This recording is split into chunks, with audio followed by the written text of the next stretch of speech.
இந்த வீடியோ என்ன பார்க்க போகிறோம் அப்படின்னா 2025ஆம் ஆண்டுக்கான சனி வக்ர பயிற்சி பலன்களை பற்றி நம்ம தெளிவாக பார்க்க போகிறோம். முதல்ல சனி பகவான் எப்போ வக்ரம் பெற போகிறார் அப்படின்னு பார்க்கும்போது 2025ஆம் ஆண்டு ஜூலை மாதம் 13ஆம் தேதி தற்போது இருக்கின்ற மீன ராசியில சனி பகவான் வக்ரம் பெறுகிறார். எப்போ வக்ர நிவர்த்தி அடையப்படும் அப்படின்னு பார்க்கும்போது 2025ஆம் ஆண்டு நவம்பர் மாதம் 28ஆம் தேதி சனி வக்ர நிவர்த்தி அடைகிறார். கிட்டத்தட்ட 137 நாட்கள் சனி பகவான் வக்ரம் பெற்ற தன்மையில பயணிக்கிறார் ஒரே ராசியில. இது மகர ராசி திருவோண நட்சத்திரத்துல பிறந்தவங்களுக்கு எப்படிப்பட்ட ஒரு தாக்கத்தை கொடுக்கும், சனி பகவான் மூலம் கிடைக்க போகின்ற வாழ்க்கையில் நடக்க போகின்ற மாற்றங்கள் என்ன அப்படின்னு சொல்லி தெளிவா பார்க்கலாம் வாங்க. இந்த சனி வக்ர பயிற்சியை நம்ம 2 பகுதியா பிரிச்சுக்கலாங்க. அதாவது முதல் 2 மாதங்கள் ஒரு பகுதியாகவும் அடுத்த ஒரு 3 மாதங்கள் இன்னொரு பகுதியாகவும் நம்ம பிரிச்சுக்கலாங்க. சரிங்களா?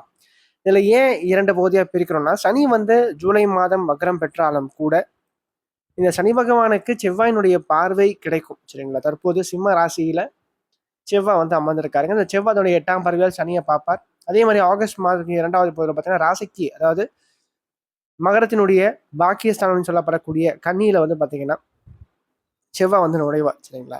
இப்போ பாக்கியஸ்தானத்தை சனி செவ்வாய் இருவரையும் தொடர்பு கொள்ளும் போது பார்த்தீங்கன்னா முக்கியமான விஷயங்கள் எல்லாமே கொஞ்சம் கை போகும். சரிங்களா? அதாவது இந்த ஜூலை 13ஆம் தேதிக்கு பிறகு பார்த்தீங்கன்னா இந்த ஜூலை 13லேருந்து செப்டம்பர் 13 வரைக்கும் ஆல்மோஸ்ட் ஒரு 2 மாத காலங்கள் இருக்குங்க. ஸோ இந்த காலகட்டங்களில் கொஞ்சம் அதிர்ஷ்டம் அப்படின்றது கொஞ்சம் குறைவாக இருக்கும். எடுத்த காரியங்கள்ல கொஞ்சம் இழுபறிகள் ஏற்பட்டு அதன் பிறகு காரியம் கை கூடும் அப்படின்னே சொல்லலாம். சரிங்களா? அது மட்டும் இல்லாமல் இந்த காலகட்டத்தை பொறுத்த வரைக்கும் தந்தையினுடைய ஆரோக்கியத்தில் கொஞ்சம் அக்கறை எடுத்துக்கணும். அல்லது தந்தைக்கும் உங்களுக்கும் இடையான கருத்து வேறுபாடுகள் சார்ந்த விஷயங்கள் உண்டு பண்ணி கொடுக்கும். மேலும் இந்த காலகட்டத்தை பொறுத்த வரைக்கும் பார்த்தீங்கன்னா அந்த 3ஆம் இடம் கொஞ்சம் பலவீனமான தன்மையில் இருக்கிறதுனாலையும் சனி செவ்வாய் தொடர்பு உள்ளதுனாலையும் கொஞ்சம் உடன் பிறந்தவர்கள் ரத்த பந்தம் சார்ந்த உறவுகிட்டையும் கொஞ்சம் விட்டு கொடுத்து போகணுங்க. ஏன்னா உடன் பிறந்தவர்களால் சற்று வஞ்சிக்கப்படுவீங்க. அவங்களுக்கும் உங்களுக்கு இடையே சின்ன சின்ன கருத்து வேறுபாடுகள் சார்ந்த விஷயங்களை இது ஏற்படுத்தி கொடுக்கும் அப்படின்னே சொல்லலாம். ஸோ முடிஞ்ச வரைக்கும் இந்த காலகட்டத்தில் கொஞ்சம் பொறுமையா இருக்கணும், நிதானமா இருக்கணும். அவசரம் அப்படின்றது பெரும்பாலும் கூடாது அப்படின்னே சொல்லலாம் உங்களை பொறுத்த வரைக்கும். சரி, செப்டம்பர் மாதத்துடைய 2வது பருவத்திலிருந்து வாழ்க்கை எப்படி இருக்கும்? நிச்சயமாக வாழ்க்கை நன்றாக இருக்கும். குறிப்பா செலவுகள் குறையும். கடன் சார்ந்த விஷயங்கள்ல வெளியே வர்றதுக்கான சில வாய்ப்புகள் தற்போது தேடி வரும்.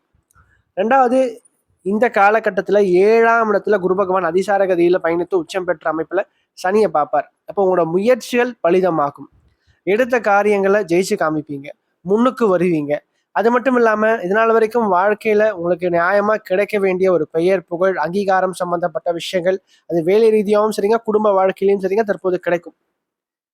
அது மட்டும் இல்லாம நிறைய மாற்றங்களை அதிகமாக எதிர்கொள்வீங்க அப்படின்னு சொல்லலாம். குறிப்பா வேலை ரீதியா பாத்தீங்கன்னா ஏதாச்சும் ஒரு வேலை மாற்றம் செய்யலான் இருக்கீங்க, அல்லது பாத்தீங்கன்னா இருக்கிற கம்பெனி விட்டு இன்னொரு கம்பெனிக்கு போலான் இருக்கீங்கன்னா இந்த காலகட்டங்கள்ல அதற்கான வாய்ப்புகள் தற்போது தேடி வரும்.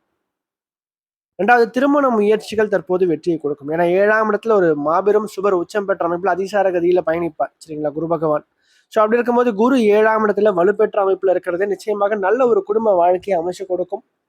அது மட்டும் இல்லாம மனைவி கணவன் சார்ந்த அமைப்பில் இருந்த குழப்பங்கள், கருத்து வேறுபாடுகளை சரி செய்து கொடுப்பார். அதே மாதிரி சுப செலவுகள், சுப விரயங்கள் சார்ந்த அமைப்புகளை வாழ்க்கை துணையன் மூலமாக இது ஏற்படுத்தி கொடுக்கும். சரிங்களா? அல்லது திருமணம் சார்ந்த சுப நிகழ்ச்சிகளுக்காக பணத்தை நீங்க செலவு செய்வீங்க. பட் என்ன இருந்தாலும் சரிங்க, ஒரு சுப செலவு அப்படின்றது கண்டிப்பாக உங்களோட வாழ்க்கையில உண்டு அப்படின்னே சொல்லலாம். 2வது, இந்த சனி வக்ர பயிற்சியின் மூலமாக வருமானம் அதிகரிக்கும். சரிங்களா? தொழில் ரீதியாக உங்களோட வாழ்க்கையில இருந்து வந்த பிரச்சனைகள், போராட்டங்கள், எனக்கு ஒரு வேலையே கிடைக்கல அப்படின்றவங்களுக்கு தற்போது வேலை கிடைக்கும். சரிங்களா?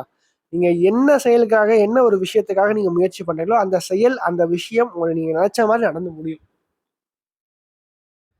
அதே போல ராசிக்கு 2ஆம் இடத்துல ராகுங்க, 8ஆம் இடத்துல கேது. சரிங்களா? மகரம் திருவோணத்தை பொறுத்த வரைக்கும் கொஞ்சம் மனம் சார்ந்த அமைப்புல மனக்குழப்பங்களை கொஞ்சம் கொடுக்கும். கொஞ்சம் தெளிவில்லாம இருப்பீங்க. விநாயகர் வழிபாடு அதிகமா மேற்கொள்ளுங்க. நிச்சயமாக ஒரு தெளிவு பிறக்கும், ஒரு மனக்குழப்பம் விலகும். அதே மாதிரி குடும்ப வாழ்க்கையில இருந்த கருத்து வேறுபாடுகள், பிரச்சனைகள், சண்டைகள் கண்டிப்பாக சரியாகும் அப்படின்னே சொல்லலாம். மெல்ல மெல்ல ஒரு மாற்றங்கள் கண்டிப்பாக வாழ்க்கையில உண்டு. ஆரோக்கியத்துல நல்ல ஒரு முன்னேற்றம் ஏற்படுங்க. ஒரு மனசு தெளிவா இருக்கும், குழப்பம் இல்லாம தெளிவா ஒரு முடிவு எடுப்பீங்க. அது மட்டும் இல்லாம ஒரு மந்தத்தனம், அந்த ஒரு சோம்பல்தனம் அப்படின்றது கண்டிப்பா உங்களை விட்டு விலகும் அப்படின்னே சொல்லலாம். சரிங்களா? அப்போ இந்த சனி வக்ர பயிற்சியினுடைய 2வது பகுதி உங்களோட வாழ்க்கையில நல்ல ஒரு மாற்றத்தை கொடுக்க காத்துட்டு இருக்கு அப்படின்னு தான் சொல்லணும். சரிங்களா? நல்லபடியா பயன்படுத்தி வாழ்க்கையில முன்னேறுங்க. மேலும் இந்த வீடியோ உங்களுக்கு பிடிச்சிருந்தா லைக் பண்ணுங்க, பிடிக்கலன்னா நீங்க தாராளமா நீங்க டிஸ்லைக்கும் பண்ணலாம். சரிங்களா? அதே மாதிரி இந்த வீடியோ பத்தின ஏதாவது கேள்விகள் எதுவா இருந்தாலும் நீங்க கமெண்ட் பாக்ஸ்ல கமெண்ட் பண்ணலாம். அது நல்ல விஷயமா இருந்தாலும் சரி, கெட்ட விஷயமா இருந்தாலும் சரி, உங்களோட தோன்ற விஷயங்கள் நீங்க கமெண்ட் பாக்ஸ்ல கமெண்ட் பண்ணுங்க. அது சரியா இருந்தா இன்னும் எனக்கு பூஸ்டப்பா இருக்கும். அது தவறான ஒரு இதுவா இருந்தா நான் அதை திருத்திக்கிறேன். சரிங்களா? நன்றி, வணக்கம்.